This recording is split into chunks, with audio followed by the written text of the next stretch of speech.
Good morning. Good morning. Woo!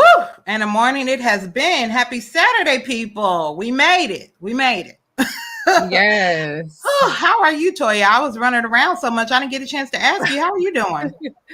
I'm doing okay. Just these kids keep me so busy throughout the Yes, week and girl. the day, and never a dull moment in the Moore household. On the move. I love it. How's your week been? It's been good. It's been pretty good. Awesome. I had a full week. It has been non-stop.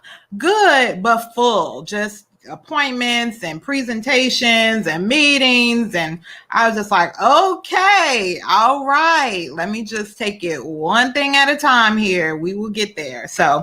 But yes, today, if y'all didn't catch us last week, we kicked off our Love and series. Okay, so last week we talked about love and dating for the singles, and we talked about what does it mean to have a high quality or to be a high quality man and to be a high quality woman if that's who you're trying to attract. And then we did some Q&A. This week we're going to be talking about love and marriage, and we do have a special couple that we will be featuring. We actually wanted to hone in on some newlyweds to really talk about the journey from dating to marriage. So we're going to go ahead and introduce Toby and Zipporah. Can you guys come on the screen? Let's see if we can add you. Yes. Happy Saturday. Happy Saturday. Thank y'all so much for joining us. We're so grateful to have you. Glad to be here. Yeah, definitely. Happy to be here. That's what's up. How's your week been? You know, it's been good. It's been smooth. We watched for the first time House Party last night, and that was hilarious. So bringing back some old school comedy in the household. That is hilarious. Okay, now wait. Was this the first time for both of y'all seeing this, or one of y'all, or both of y'all? Partial. I don't really remember seeing all of it. First time for me. I just learned about it too. So. Oh my goodness, that is a classic. I'm glad y'all got to watch it though. That's what's up. Yeah, so it was good. Mm-hmm. We're not done actually because started dozing off like late last night after a glass of wine. So I got you. And if you like it, there are like 3 more. But right, we saw that. Yeah, so yeah, we'll get to it. Right, yeah. Yes, but they get progressively worse, in my opinion. I like the second one.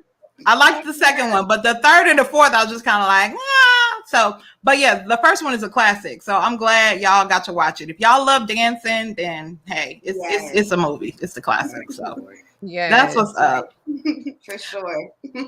Before we get into talking about love and marriage, we definitely have some what's trending topics that we wanted you all to weigh in on. So no pressure. If you're not familiar, I'm going to bring you up to speed. We're going to talk through it together and just kind of get everybody's opinions. Cool? Cool. Sounds good. Mm-hmm. Okay, so the first what's trending topic is, we're actually going to be talking about the Kardashians a lot today, but we're going to be talking about Kim K in particular. She was featured on the Vogue cover for the month of March, but it was released in February, which happens to be Black History Month. And there was a lot of talk about whether or not she was blackfishing. So what does blackfishing mean? Basically, when you're trying to look or present or portray yourself as an African American when really you're not. So there was a lot of conversation about her skin tone being a little darker than normal and some of her hairstyles and features being a little more Afrocentric than usual. So wanted to get you all's feedback. Like, do you think, first of all, there is a such thing as blackfishing? And do you think Kim K, of all people, could be guilty of that? You know, it's funny. I did see it. I actually saw it from Kevin on stage, Instagram, which cracked me up because he's already hilarious. So, yes, he is. You know, and so when I saw that, I was like, you know what? Should I fault Kim or the production team? You know, did the production team give her a heads up? Did they plan behind the scenes? Because she's already gone through a lot on that side, you know. So I hope she wouldn't purposely put herself out there to do a mockery. Yeah. But it had me questioning. It did. Yeah, I honestly haven't seen this yet, but now I'm eager to check it out. Mm-hmm. But I do, to your question though, I do think that there is a thing like that. In fact, I think a couple of years ago, there was a lady who was like in some governmental organization, I think. And she was white, but claiming to be black the entire time and playing that. Yes. I mean, I know that's a reality. It is. And she really identifies. Are you talking about Rachel Dozier, I think it was? Rachel. Yeah. And to this day, she still identifies as black. That's a whole nother conversation. But Toya, what do you think? I definitely think there is a such thing as blackfishing. It was the first time I actually heard of the term blackfishing. I was like, what is blackfishing? But yes, I definitely think, it's a real thing. And if I would say Kim Kardashian has kind of always kind of been blackfishing. If that term is like a real thing. And I would say, yeah, I think she has been. But as far as like the Vogue magazine, similar to what Zipporah was saying, like who's doing the production, who's behind like the hair design and the looks, like there's people behind her telling her how to wear her hair and how to dress. So I don't know if we can completely say that's all Kim's fault. Yeah. I mean, you need people on your team that are going to be able to safeguard you, and they cannot be yes people all the time. Like they can't be people that are always going to agree with you. You have to be willing to have people around you that are going to say, oh, that's not a good look, and you actually listen to them. So we'll see. Well, all right. So I think that fairly people have influences as well, culturally, just in general. And I think that, of course, by who she was once married to or probably still married to, that probably plays a huge role in the history of dating and all of that. So experiences, I think, go a long way to kind of influence what we have a flair for, what we go for. But again, I want to see this cover. Yes, Toby, tell us what you think when you check it out. But you're right. I mean, who you're around and who you're familiar with also plays a role in that. So she's like, I'm married. She's still technically married to Kanye, but married to a black man. Her children are biracial, so she probably feels like she got a pass in some ways. In some cases. I'm just saying. So, but speaking of Kanye, as we alluded to, they are in the process of getting divorced, and there's a lot of dialogue, some not so positive as it relates to co-parenting. I know Kanye has accused her of keeping the children away from her, or there's been dialogue about him not being pleased with some of their older children, I think North in particular, being on social media. And so there's just been a lot of dialogue about co-parenting and what healthy co-parenting looks like. Thankfully, none of us have had to or prayerfully will not have to deal with that, but would love you all's thoughts and feedback on what you think healthy co-parenting looks like or should look like. Yeah, I would just say that both parties need to be on the same page, no matter what the issue is. You need to put aside their personal preferences, personal issues, but the focal point is the kids. Are the kids at one point they need to say, okay, we're going to move forward in this direction. Let's have a conversation, and before we present to the kids, the main focus again, have a plan, have a conversation, and if it doesn't go right, don't double fold in front of the kids. In front of the world, I think. Right. With Kanye posting every other day on social media and stuff. So I completely agree with what Zipporah said. Definitely be on the same page, communicate, and do what's best for the kids at the end of the day. And just keep the world out of it. I think being celebrities, sometimes they are just kind of in that, limbo of, always having their lives in the forefront of the world. But I think it does more harm than good. Facts. And the kids didn't ask to be brought into that situation. So you really should be trying to protect their best interest, because that's the focus. So totally agree. Toya, you have anything you wanted to add? I have not seen in the real world, in my world, what healthy co-parenting looks like. I was definitely a product of a blended family where my biological mom and dad, they divorced, and my dad wasn't really in my life growing up. So I would have liked to know what a healthy like co-parenting situation would have felt like. I think it would have been beneficial for all of our lives, my siblings' lives. But unfortunately, I was not a product of healthy co-parenting. I pray that my children will never have to experience that. But I know it looks like it could be very, very difficult because of all the emotions and feelings. And like, if this person moves on, who are you dating? Who are you about to get remarried to? Is that your new stepmama? That's a new stepdad? Like all the drama that comes with it. And, I don't really know too much about Kim and Kanye and how they're co-parenting. The last I read was like he bought a house right across the street from her. I don't know if that's like a great idea. Because it's almost a little stalkerish. Like, who's coming in and out your house? Who's that? Who do you have over there? Because we had a neighbor that was always keeping tabs on who was coming in and out our house throughout the day. Like, and she would call my mom, "Are you home?" Like, "Oh, car coming." Like, I don't know. I don't know. Our surveillance, huh? Right. For free. There you go. There you go. No, you don't have to get no ADT because you got a nosy neighbor. Oh my gosh.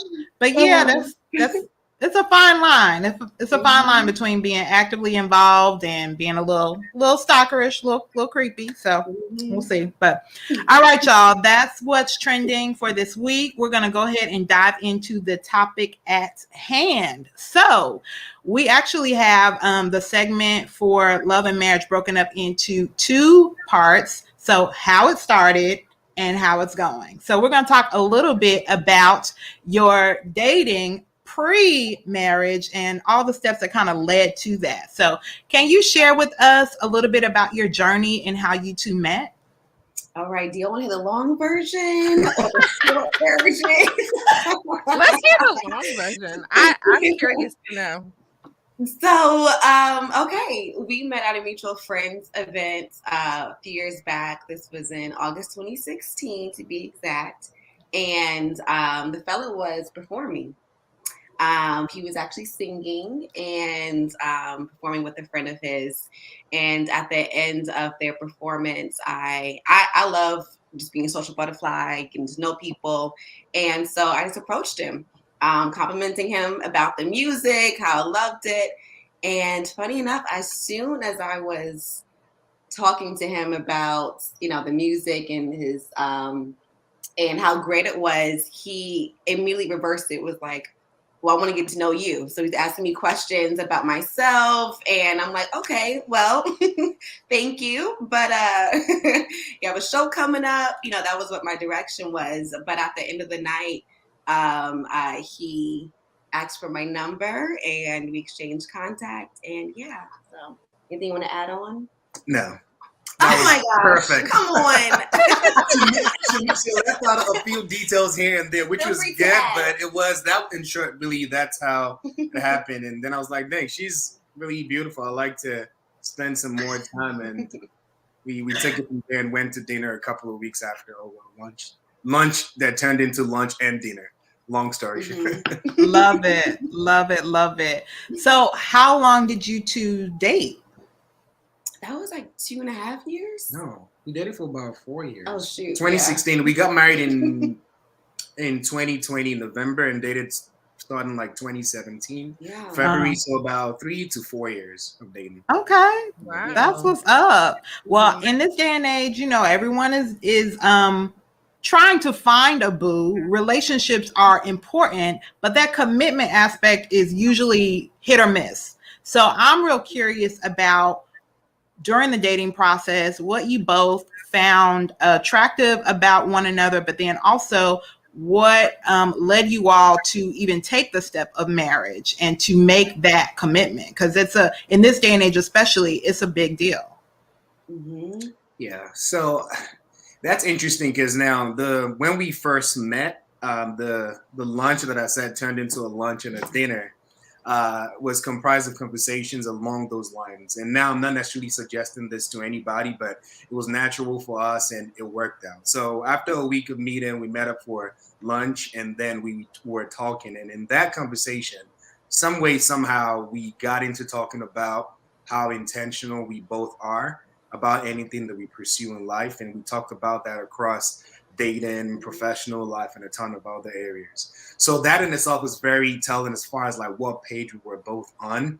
And I think it was the spark in the beginning of us really truly understanding how we were compatible, how we kind of viewed and approached things similarly. And that led into, you know, much more intentionality as we moved on with dating a couple of months after and the relationship. So I think that answers the first part to your question, I think, but please remind me what the second question was. Oh, just what led you guys to take, well, you talked a little bit about it, just wanting to take that commitment, but why, I guess, taking the step of marriage was important for you two, because in this day and age, you know, you've got cohabitation, you've got, you know, people that are married in the eyes of God, but not married in the eyes of man or married in the eyes of the law. So just what led you all to take that important step of marriage? Yeah, I'll chime in on that one too. And just initially, so I'll go to the first and into the second. Initially, what we saw, what was true, was we were both being vulnerable, transparent, and just being real from the very get-go. And that's what really helps hone in, okay, these are the principles and values that we want to really establish within our relationship. And because we just came off as real, that's what we saw within each other. And that kind of led the way. So you say, we're not here to play games. We're not here to, you know, be fluff with what our thoughts around long-term commitment looks like. And us coming from a background where we both saw like the value of, you know, long-term commitment and marriage, we wanted to make sure that we did it our own way, in the best way we knew possible. And the best we knew possible is to, you know, we're both believers and follow the way, okay, let's make a commitment before God, and let's make sure that we figure out how we can do this together. And so I definitely made some mistakes along the way, but, you know, wanted to make sure that when it comes down to commitment, that we were true to that, which was marriage at the end of the day for us. Ultimately, yeah. That was always the goal. That's awesome. Did you all have examples, positive examples of marriage, like growing up? Yeah, I would say, and we spoke about this before within our pre-engagement too. So one positive one, I would say, shout out to my great Aunt Susie and my great Uncle Roland. They've been married for years, decades. And what I saw there was just communication, was, again, commitment, and moving past what feels comfortable, you know, and really making sure love was there based on action, not just on emotions and feelings, the good That's stuff, good. You know, the sweet stuff. But yeah, that's what I would say. Yeah, and for me, sorry, you were going to say something? Go ahead. Okay. Yeah, for me, I had the duality of, one, a bad marriage, you know, put in front of me, and also a great marriage. And what that taught me most importantly was that it's not always about the length of time, even though the intent of this is forever, but it's more about the quality versus the quantity, rather focusing on the length of time. And so my parents' marriage, to be honest, was not, or is not, the best. But then I was lucky enough to have lived with my sister for a couple of years, who has been married now for a little over 10 years. And that relationship was like night and day. So it was a great opportunity to kind of like sit in that, have a front seat to what a healthy marriage was. And it taught me what path I wanted to follow and what I wanted to stay away from. That's awesome. So many people have not great examples of marriage, and they don't really know what a healthy marriage looks like. But I did want to ask, some people do like premarital counseling. They may see like financial advisors before they get married. What did you guys do to prepare for marriage, either before you proposed or after you all got engaged? This was kind of funny because I remember you were like, "Nope, not until we're engaged." Oh yeah. I was insistent. I was Yeah. like, let's do premarital, like as we're dating. He was like, Nope. I'm not doing that. But we did do pre-engagement through, actually a friend of ours referred us to Victory's pre-engagement program. And that was really good. We really got some good, we thought we knew it all. I would say that we had a clear understanding about what marriage looked like in a healthy way, but that really humbled us to get some clear guided principles about what commitment looks like, spiritually, emotionally, financially, letting one be honest about what those hard areas are within our personal lives that we need to work through, and how to surrender ourselves not only to each other but to God as well. So it was like an 8-week program. It was lengthy. It was great. I will recommend that to anybody. I think we did a decent job at having really honest conversations along the lines of while we were dating, and that was really helpful. But this really helped us create some structure and really hone in on certain areas, and really go deep and question and really understand where certain things come from and the importance of implementing certain things in our marriage. And so that was really helpful. Yeah. Awesome. Got to give a plug to our church, Victory Church. And so they do have an incredible ministry for marriages, pre-engaged, dating, all of that. So the pre-engagement is what you all were talking about. That's 8 weeks, correct? No, this was the premarital. Premarital. Okay, so this was after you all got engaged. Yes. Was it? It was. Yeah. That was it was. Yeah. Correct. Because we got married a couple of weeks after yeah. that. Awesome. So I will say, just in that same vein, is there anything else that you would recommend to anyone that's desiring to get married, whether they are single currently or they're dating? They may be in a relationship.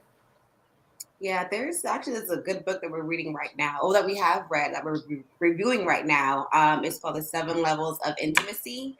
And it's such a solid book. And I went into it knowing, like, let us fix some areas that, he needs to work on, let me be real, But I really learned so much about the focal point of me. If I show up as a better person for myself, I can show up for a better person as a wife, a better person for my friends, a better person for, my parents, and making sure that I am fully centered in all areas. And they break down areas of emotional, spiritual, physical, and intellectual. And it's just a solid book, and a lot of good principles that we are still focusing on. Awesome. Can you say the title of the book again? It's called The 7 Levels of Intimacy. Awesome. Thank you so much. All right, Toya, I'm going to have you take us on into how it's going. Yes. So we want to dive in a little bit deeper on you all's marriage journey. So what was the biggest thing, or the one thing that really changed once you guys finally said I do and took those vows? How did life change? Good question. Yeah, I think it just took, maybe this is obvious, but it took intimacy to just a much deeper level for us, I would say, in all areas. Of course, she moved in and started a life together. We have been tackling every single day together, from the beginning to the end of the day. And we got married in the pandemic. So it's like we were spending all day, every day together. So it's really helped with intimacy. And I think we have been faced with different challenges as well in the span of a year and a half-ish of being married. And I think God has been really intentional about, using this season to, as early as it is, to just reinforce the fact that this was truly destined to be, and this was something that God really wanted for us. So in short, intimacy has been on a whole nother level from a spiritual standpoint, a fiscal, of course, standpoint, financial, and the like. It's been a great time. Amen. Go ahead, Zipporah, were you going to say something? I was being silly just now, along for the ride. But I was going to just share, though, about commitment. Our level of commitment has really transformed in a good way. And so I would say in the past, it was just easy to allow frustrations to fester or issues to fester if we got into an argument, if we got into disagreement. And now we're really able to, take some time to be intentional, whether it's giving each other some space or being intentional about, okay, pursuing one another through the argument. So I'm processing it through so we can make that resolution much smoother than the past. So I will say that too, and just ditto about the intimacy. Yeah, that's real. I mean, you can't get away from each other. When you have an argument, it's like, okay, usually it's like you could let it fester, you go to your separate corners, but it's like, okay, this person is right next to me. We got to figure this out. So that's real. I was just going to ask real quick, because you mentioned something, Toby, earlier that I was really curious about, the fact that you all got married during the pandemic. And so during that time, of course, during 2020, especially, a lot of people were postponing their marriages or their weddings. They were making major adjustments to their wedding. So I was just curious about what that process was like for you all. Did you all make any pivots, or were you like full speed ahead? This is the date. This is what we're doing. We're doing it. You know what I mean? Like, how was that process for y'all? It was the latter, but it took us some time to get there, and that there was a pivot. We initially were going to do something a lot bigger, and we were shooting for fall of 2020. Actually, fall of 2021. Yeah. So when the pandemic just kept on roaring and we did not know what direction, and then we were getting into planning and realized that, you're going to have to put down payments, and there were these restrictions of the dates you can shift, and we didn't know what the world was going to be. And so we were like, okay, know what? We cannot drag this any longer. Let's just go ahead and do this. And so we had finally agreed on a wedding venue that was like a dream place for us. Yes, and we really wanted to and the key word here is finally, because we had multiple venues that we both liked, and we just did not connect them. We finally found one, and so we went ahead and just pursued that and just inquired in like an elopement package. And then we really just had maybe about 10 to 12 people there with us, immediate family members, and did it. And it was a great ceremony. Yeah, in hindsight, I don't think we would have done it. We would rather not do it a different way. It was a great time. And to chime into that, he didn't really highlight this part. So him being Nigerian, we wanted to do like a Nigerian traditional wedding. And so that really came with some adjustments, saying, okay, we have to make sure that we weren't able to do it. So we had to say we had to have some hard nose and, say, okay, what exactly do we want to commit to, when it comes down to this wedding. And so, we did do the elopement package, as he said, and it was a beautiful outcome. And we did a live stream for folks who weren't able to make it. And again, it was an intimate wedding based on the few that were there. That's awesome. That's beautiful. Wow. Beautiful. Thank you. What, out of all the different things that you guys have named, what do you think? I know you guys kind of touched a little bit on some challenges. What do you think is the most enjoyable thing about being married? There's a lot. Everybody's like, sex. No, but go ahead. That's what I was thinking, but go ahead. Yeah, for me, I would say it really is just having a ride or die partner, and that you genuinely have every element of trust in it. They're there for you, and you tackle the world together. I think that in itself is, you can't buy that. It's such a divine thing that it makes you feel whole. At least for me, it does. And I hope the same for Zipporah as well. It gives me a sense of feeling whole and just feeling like I have someone on my side, and I don't have to do this alone across every area of my life. And that's a blessing. It's beautiful. My love language, which I do love. I would just say that I feel the same way when it comes down to, again, the commitment aspect. And, marriage is a mirror. And that's something that I really, really understood about being married.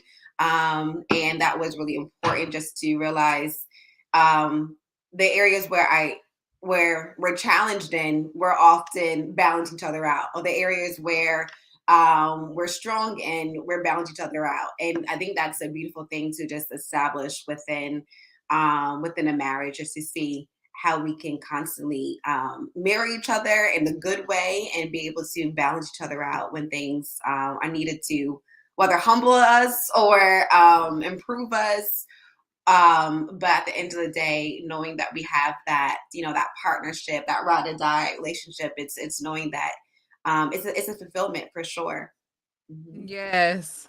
And we know that sometimes marriage, like sometimes when people have the idea of marriage, they think of marriage, it's always going to be like rainbows and sunny skies. You're always going to be happy and smiling, like life is going to be perfect, no more problems, no more issues. But as you know, yes, it's every day is not like that in a marriage. I know you guys are, still newlyweds, and I don't know if you guys still have the honeymoon phase yet, or if you're out that season.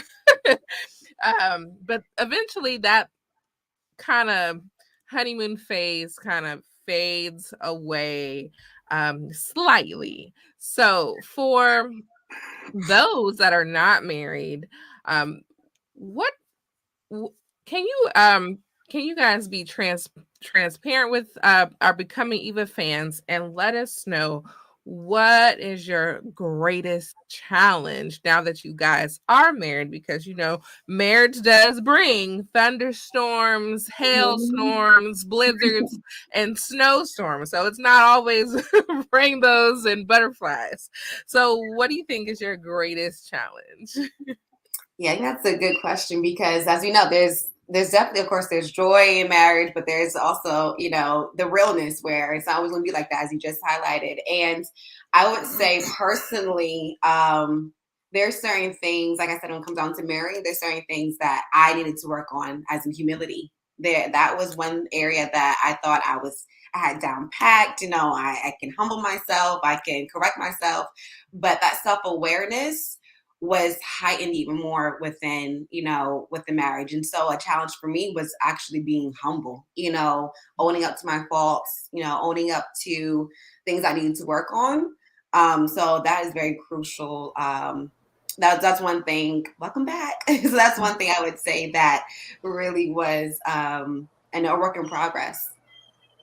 Yeah, and to add on to that, or complement that, like she was saying earlier, where one's strength is a weakness for another person, and that in itself, as challenging as that could be, honestly is a blessing. So on the other end of what she said, as far as humility on my end, one key thing for me has been patience, and I need to work in that, and it's a constant journey, right? So where humility is a problem and patience is a problem, it leads to button heads. And I think that's kind of how it helps.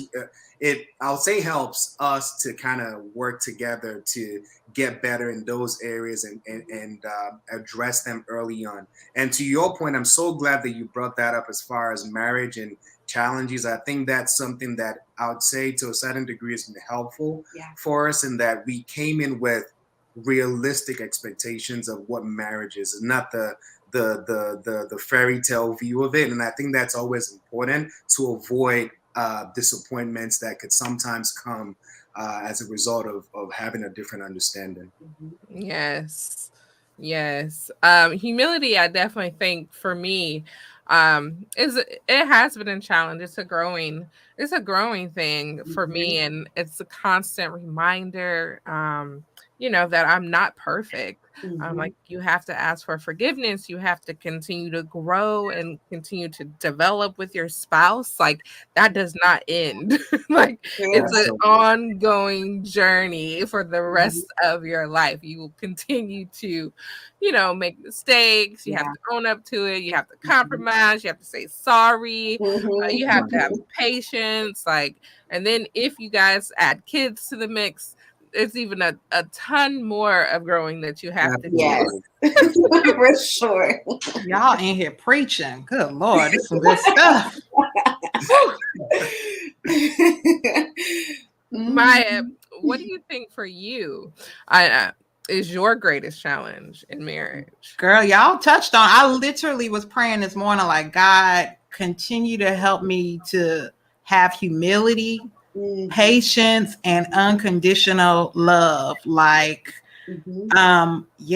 like these last 2 weeks, especially, I have really been challenged with just receiving correction from my spouse. And not like he even gives it all the time, but when he gives it, I am quick to be offended. Like, who are you talking about? And why do you say that? Look, I'm over here perfect. I don't know what you. And God is like tapping me on the shoulder, like, no, you're not. No, you're not. No, you're not. And I'm like, so like that's real. That is very real, because you can easily get set in your ways or feel like your way is the best way or the only way. And your spouse is literally there to sharpen you and to remind you that there are other ways, there are different ways, there are better ways, you know. And I have to remind myself that even in the midst of being challenged or corrected or told, hey, that, you know, that may not be the best way, I have to constantly remind myself that he has my best interest at heart. He has he's not here to make me look crazy, to make me feel crazy, or to, you know, point out and say, you know, you're not this, you're not that. It's like, he's there to make me better. And sometimes it requires being challenged in certain areas or corrected in certain areas in order to be made better. Like that's the marriage journey, iron sharpening iron, you know, holy sandpaper, as some people call it, you know, so that we both can be transformed into the likeness of Christ. So y'all, that's why I say y'all preaching, because I was like, oh, but they in my prayer closet, like, Lord, good. It's so relatable. So, Toby and Sephora, what advice could you give to anyone that's out there dating, wanting to get married, or even those that may be engaged and going through the process of premarital counseling? Like, are there any questions that you wish you would have asked, like, before you said I do? Like, what kind of advice would you give those that are out there desiring to be married? Yeah, I would just say learn yourself first before anything else. Learn yourself, love yourself, really understand what triggers you, and work through those unhealing issues or unhealing traumas that still exist, because that is foundational. Often people go into marriage saying, you know what, I want to have this kind of lifestyle, this kind of, you know, expectation. But one can't really have the expectation if they don't check themselves first. Or one can't really give if they're not, you know, whole themselves. And that's what I really would start off with. Yeah, I completely agree with that. Starting with oneself, and in essence, you start to attract what it is that you become as well. And hopefully that kind of aligns, you know, in who you're working to be and who it is that you end up being with. And hopefully they meet you in that journey as well, and they recognize that in you and appreciate that. I'd say, I mean, Zipporah was on a journey, and so was I at the time that we met, and we saw that in each other, admired that, and thought that we could build upon that with individually and together to be who it is that we are still working to become. So I think that's an important thing. And just be honest, have a lot of, you know, healthy conversations that really give you insight to who you are, you know, for each other, and put God first. You know, surround yourself with good people that have healthy relationships and marriages and views that can help, you know, bless your union in a way that will be glorifying to God and ultimately keep you all in a safe space. That's beautiful. Great advice. Great advice. Great advice. I know you all mentioned a couple of resources earlier, but are there any other resources that you would recommend for either anyone that's single, anyone that's dating, or newlyweds that have just started the marriage journey? So one thing that I would say that I have learned in hindsight, now to Zipporah's credit as well, in that, hey, let's get involved with counseling, early on. In hindsight, felt like we could have done that. That would have been absolutely fine. So I would say, and the reason for that is because especially if it's a good counseling group, it really does expose you and pushes you into conversations that you may not otherwise get into or even consider or think about, that will be really helpful for you all. So I'll definitely say get into counseling as early as possible, and stay connected with healthy couples, like I mentioned earlier, and continue to pray and put God first. Love it. I would second that. And also what we recently valued together is small groups. Shout out to our small group. And those who are watching who don't know who a small group is, it's just we're committed to a church that offers small groups outside of the church where we meet consistently and fellowship and talk about real life scenarios and embody it with principles of the Bible. And that has really outside of the marriage, it has helped our individual growth, but now that we are married, it has helped sharpen our marriage and relationship. So that's one thing I would also add to it. Again, just marrying yourself with other couples, whatever that may look like to you. Yes, absolutely. It's definitely important to be around other couples that are on the same journey where they're trying to grow, they're trying to develop, they're trying to honor God with their marriage, because we can't do this alone. You can't do it alone when you're single before you get married. You can't do it alone when you're married. Like, you need that support, that community around you. So very true. Yes. We have our church, we have life groups. Well, they call them life groups, but they're small groups, and they have them kind of set up based off of like what season you're in. So even if you're not married, if you're a young single person, they have small groups for that. If you're a newlyweds, there's groups for that. If you've been in the game for 10 plus years, if you've got kids, like we've got a life group, and like we all bring our kids to the house. Yes. And we fellowship and eat and feed the kids, and basically we just learn to do life together. Yeah. And we're all kind of in the same similar seasons. It's very helpful to have that connection. Agreed. Yes. Good stuff. All right, people. Well, we got to have a little fun before we close out. So we thought we'd do a miniature version of the Newlywed Game. So thank you, Toby and Zipporah, for being good sports and sending us your responses. I really appreciate it. So I'm going to pull up Toby's responses, and Toya is going to pull up Zipporah's responses. And we'll go through the questions to see just how much you all know about each other, or remember, I should say, about your relationship thus far. Okay? Okay. All right. So the first question is, where was your first date? So, Toya, what did Zipporah say?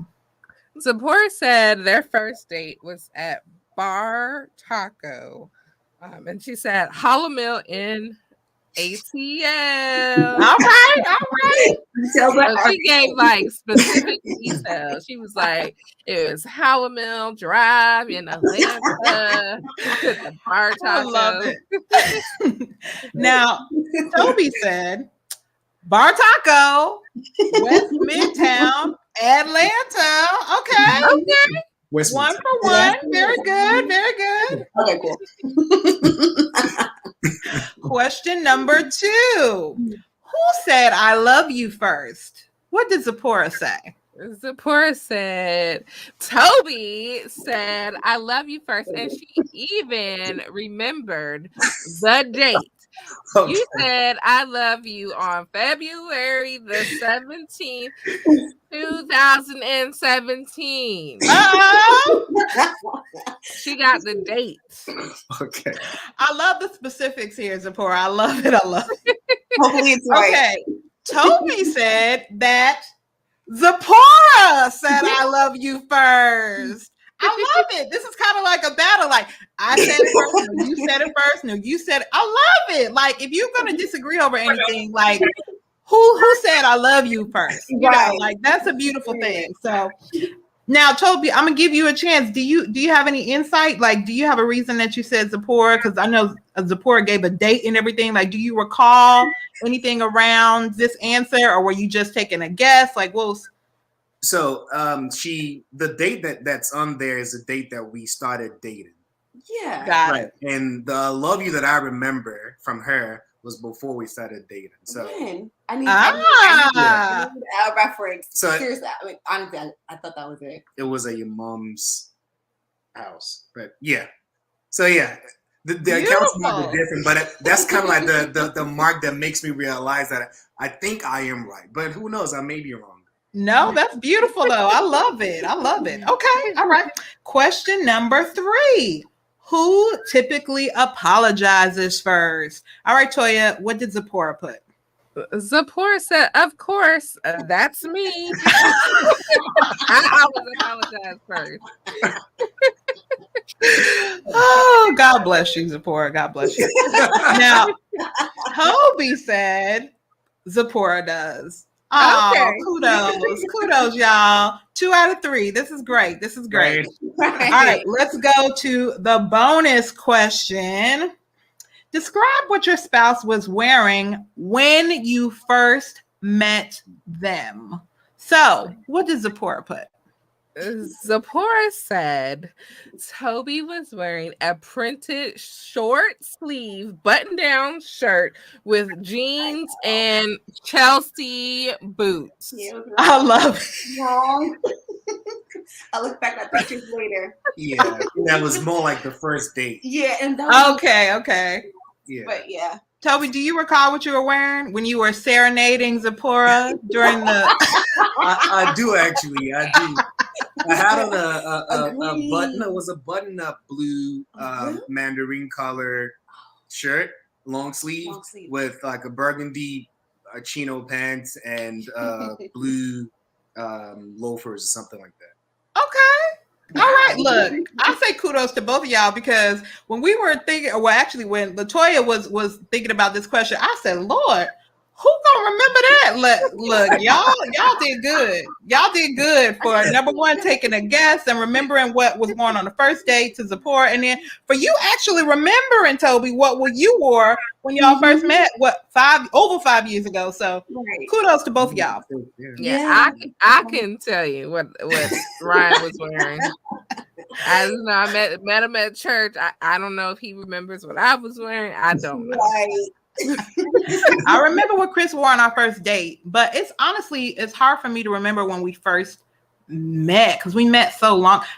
Maybe, but y'all, I'm telling you, y'all's good. So, I gotta give you Toby's answer. So Toby's response to the bonus question, and you tell us, Zipporah. All right, he said she had on white pants, brown wedges, and a black long sleeve top with triangle imprints.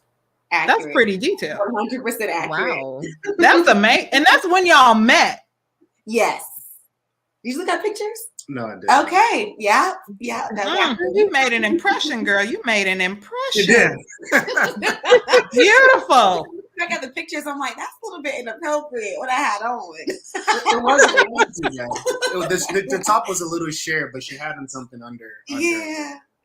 I love it. That's awesome. No, that's pretty impressive, you all. You got 2 out of 3 for the regular, and then, wow, Toby, you nailed it for the bonus. So shout out to you for real. For real. That's awesome. So thank you for indulging us and playing in our newlywed game. We appreciate your participation. All right. We're going to go ahead and close out. So actually, I was going to say, Toya, do you want to talk about our Black Dress Challenge for this week? Yes, as you guys know, Valentine's is Monday. So for the Black Dress Challenge this week, we want the Becoming Eva fans to indulge in one of your favorite desserts, since it's Valentine's, and we know it's always good to have a little bit of something that you've been craving when you're dieting and exercising. It's good to get in those little cravings to kind of, help you so that you don't like overeat like once you're not dieting. Moderation is key. Moderation is key. So you can indulge in your favorite dessert this week. Absolutely. Absolutely. So, all right. That's our Black Dress Challenge for this week. Next week, we're actually going to be talking about love and kids because the journey continues. As Toya alluded to earlier, there's so much more on this journey. So like we mentioned earlier, we're going to be talking about love all month and the different seasons and facets of it. So tune in if you want to know what married life is like with kids, or if you have children in your marriage and you like, hey, we need some help. Like, we're going to be here. We're going to be here for you. So anything else before we close out, Toya? Yeah. Do you guys have any special Valentine's plans that you guys want to share? Oh, man. You don't have to share. Surprise. You want to share? Okay, well, sorry. The reason why I asked that is because I might get a little overtly philosophical about this, and that's the reason why I asked if you wanted to. But in essence, we really do not celebrate Valentine's that much, to be honest. That's And okay. yeah, that's in short what it is. Do you want to share on that? Oh, go ahead. Go ahead. No, I'm just saying, and that's perfectly fine. Some people don't celebrate it. Some people are like, well, I celebrate you all year long, or, I can pick a different day, or, I don't have to do it just because the rest of the world is like spending money on it. So yeah. Facts. That's kind of like the sentiment behind it. Okay, yeah, because I was gonna ask like what your thoughts were behind it, because you're right. It's more than a day, especially when you're married. It's like, look, we need to be celebrating each other constantly. So that's awesome. I will ask though, if you all have just some things that you typically do to celebrate each other, whether it's Valentine's Day or not. Like, are there any particular things that you all either purpose to do or want to try to do more to celebrate your spouse? There's recently a website that I looked at. I can't remember the name of it, but it had some really cool questions that one can, like really cool cards and questions on the cards about, marriage and relationships. And so we recently purchased that so we can get, had some little fun with, interacting with these questions and see how we can implement them in our marriage. And I can't remember the name of this website, but that's one thing. And we're big on outdoors and activities. And so one thing that we like to do is just, go biking, when the weather's nice like today. Hint, hint.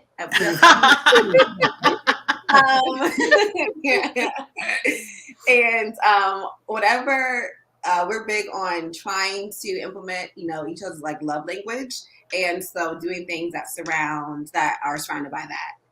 Right. And to add into that, she has flowers on the counter from like a week ago. So we don't necessarily have to wait.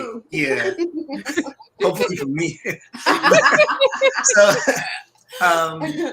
So we don't necessarily have to wait until Valentine's to, engage in things like that. And I think the fact that we are, newlyweds and, no kids helps us to be very spontaneous about, doing things as well. So we go on random dates, eat out, drinks, whatever it is, or activities like she said. So we try to have a good time every so often and make things special. I love it. I love it. Well, enjoy your biking trip out today. Right, I hope you'll have exciting plans as well if you all do celebrate Valentine's. She let you know what she want to do today. I love it. Hey, you have not because you ask not. I'm saying that's true. Very true. That's true. Good stuff. That's true. I am having a Galentine's later today, so that will be fun. A Galentine's day, so that will be fun. But what about y'all? Do you have any plans for Valentine's Day? I do. Chris and I are actually going out this afternoon. We're going to do the comedy show our church is having this afternoon, and then we're going to do dinner afterwards. And I've kind of been doing like a daily thing for him because I really wanted to be intentional. That's our whole thing this year, period, with gifts, birthdays, just being more thoughtful and intentional with one another. And especially for holidays like Valentine's Day, oftentimes the focus can be the women. And so I've been really trying to be more intentional with celebrating him and just as much as he celebrates me. So just trying to highlight different things about him leading up to Valentine's Day has been my goal for this year. So, but yeah, we're going to have a nice little date day today. So I'm excited about that. Oh, enjoy it. Sounds good. Enjoy it. Yes. And we went on a date last night. We went to Studio Movie Grill, and we saw "Marry Me" with J-Lo. It was a really good movie. It was super cute. So yeah, if you're into rom-coms, check it out. It's cute. Right? Did Ryan take the hit for that? Is he into rom-coms? Like, or was that strictly for you? No, he came up with the idea. That's beautiful. All right, Ryan. It's hard for us to get away from our kids, so I'll take it whenever we can. So that makes sense. Oh, get it in. Good stuff. All right. Well, Troy, you want to tell everyone how to follow us, and we will close out. So don't forget to subscribe to our YouTube channel. Follow us on Facebook, Instagram, and Twitter at Becoming Eva Today. See you guys soon. See you soon. See y'all. Thank you for having us.